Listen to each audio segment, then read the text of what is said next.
வணக்கம் நண்பர்களே, எல்லோரும் எப்படி இருக்கீங்க? இன்றைக்கி ஒரு முக்கியமான விஷயத்தை பற்றி பேசலாம்னு தான் இந்த வீடியோ.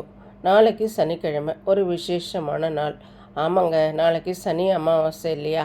பொதுவாகவே அமாவாசை அப்படின்னா முன்னோர்களை நினச்சி வழிபாடு செய்வோம். ஆனால் அது சனிக்கிழமையோடு சேர்ந்து வரும்போது அதுக்கு இன்னும் சக்தி அதிகம். நம்ம வாழ்க்கையில் சில நேரங்களில் என்ன தான் ஓடி ஓடி உழைச்சாலும் சின்ன சின்ன தடைகள் வரலாம். இல்லை மனசுக்குள்ளே ஒரு இனம் புரியாத பாரம் இருக்கலாம். இதெல்லாம் நம்ம கர்ம வினைகள் அப்படின்னு சொல்லுவாங்க. இந்த சனிக்கிழமை அமாவாசை நாளில் இந்த கர்ம வினைகள் குறைச்சிக்க நமக்கு கிடைச்ச ஒரு அருமையான வாய்ப்பு. முக்கியமான விஷயம்னு சொன்னேன் இல்லையா? அதோடு சேர்த்து நாளைக்கு தெரியாமல் கூட இந்த ஒரு தப்பை செஞ்சிடாதீங்க நண்பர்களே. சனி பகவான் நீதியின் கடவுள்னு சொல்லுவாங்க.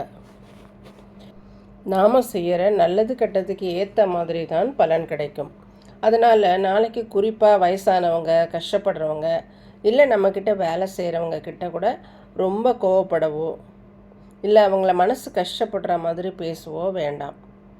நம்மளால் அவங்களுக்கு உதவி செய்ய முடியலனாலும் பரவாயில்ல, ஆனால் அவங்கள ஏளனமாக பார்க்குறதோ இல்லை காயப்படுத்துகிறதோ அந்த கர்ம வினையை இன்னும் அதிகமாக்கிடும்.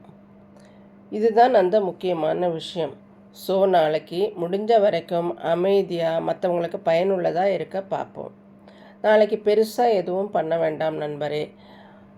ரொம்ப சிம்பிளான விஷயங்கள் தான். காலையில் மறக்காமல் நம்ம முன்னோர்களுக்கு தர்ப்பணம் கொடுங்க. அவங்க ஆசீர்வாதம் இருந்தாலே பாதி நிம்மதி கிடச்சிடும். அப்புறம் முடிஞ்சால் ஒரு கைப்பிடி சாதத்தில் கொஞ்சம் கருப்பு எள் கலந்து காகத்துக்கு வையுங்க.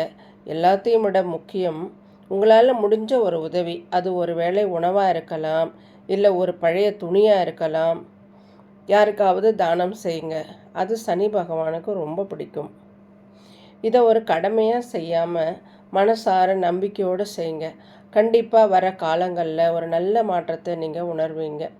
நாளைக்கு எல்லோரும் நல்லபடியாக வழிபாட்டை முடிங்க. இந்த தகவல் உங்களுக்கு பிடித்திருந்தால் ஒரு லைக் பண்ணி நம்ம நண்பர்களுக்கும் ஷேர் பண்ணுங்கள். அவங்களுக்கும் இது பயனுள்ளதாக இருக்கும். நாளைக்கு இன்னொரு வீடியோவில் சந்திப்போம். நன்றி. வாழ்க வளமுடன்.